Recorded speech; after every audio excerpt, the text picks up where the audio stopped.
Oke, shalom, puji nama Tuhan.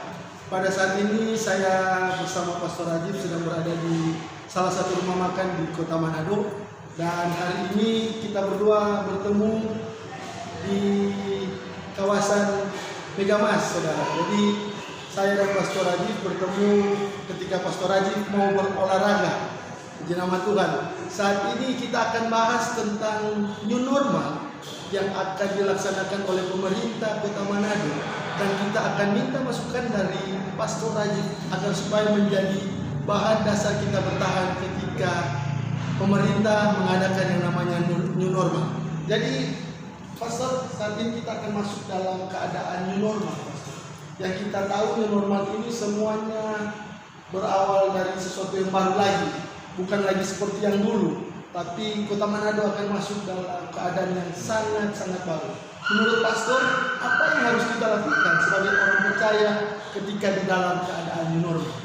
Kalau dari saya pribadi, new normal bisa dikatakan the new beginning atau permulaan yang baru. Seperti yang dikatakan tadi, bermula dari awal lagi yang baru. Nah, kalau saya bisa mengambil ayat Alkitab dalam Yesaya 43 ayat 18 sampai ayat 19. Sekali lagi Yesaya 43, 18, 19. Lihat, aku hendak membuat sesuatu yang baru, yang sekarang sudah tumbuh. Belumkah kamu mengetahuinya? Ya, aku hendak membuat jalan di padang gurun dan sungai-sungai di padang belantara. Saya percaya maksud dari perkataan Tuhan di sini tentang sesuatu yang baru, itu yang mungkin yang akan kita lewati saat ini. Dalam keadaan new normal ini, saya percaya bukan hanya sekedar keadaan kota yang dibuat new normal, tapi saya percaya rohani orang pun akan dibuat sesuatu yang baru, akan bermula lagi seperti yang baru. Cinta mula-mula akan timbul lagi.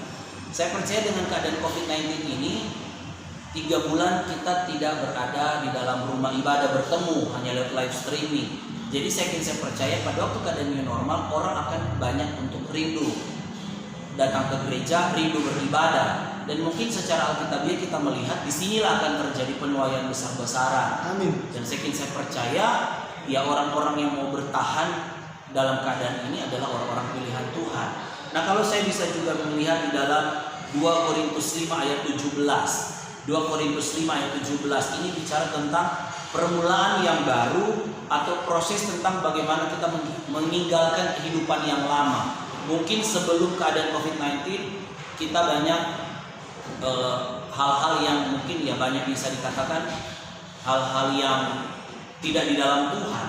Tapi setelah dengan keadaan new normal, cinta akan Tuhan itu akan mulai muncul. Nah, kalau kita lihat di dalam 2 Korintus 5 ayat 17, jadi siapa yang ada di dalam Kristus, dia adalah ciptaan yang baru. Yang lama sudah berlalu, sesungguhnya yang baru sudah datang. Itu yang saya bilang tadi, bukan hanya Kota Manado yang akan dibuat new normal, tapi kehidupan orang. Nah, saya bilang di sini kalau orang yang hidup di dalam Tuhan, dia adalah ciptaan yang baru.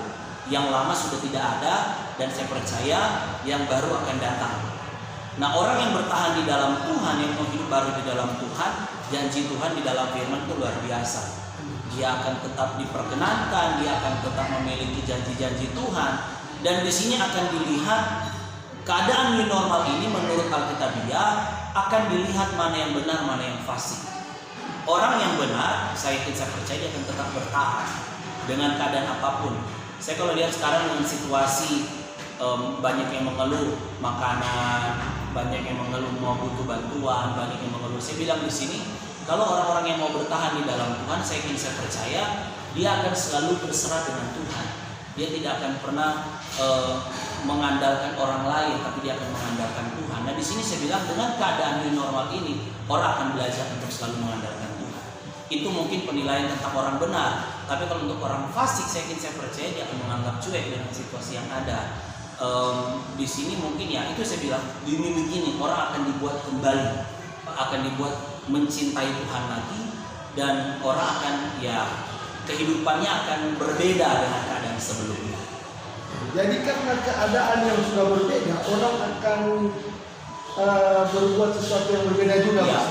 Jadi untuk bertahan, yang saya ambil dalam firman Tuhan yang Pastor Rajib katakan, jadi yang saya ambil saudara, untuk bertahan dalam new normal harus punya iman yang baru, ya. harus hidup yang baru, dan harus hidup memang benar-benar sesuai apa maunya Tuhan, Pastor. Jadi saya bilang di sini selain kita meningkatkan imun, kita pun harus meningkatkan iman.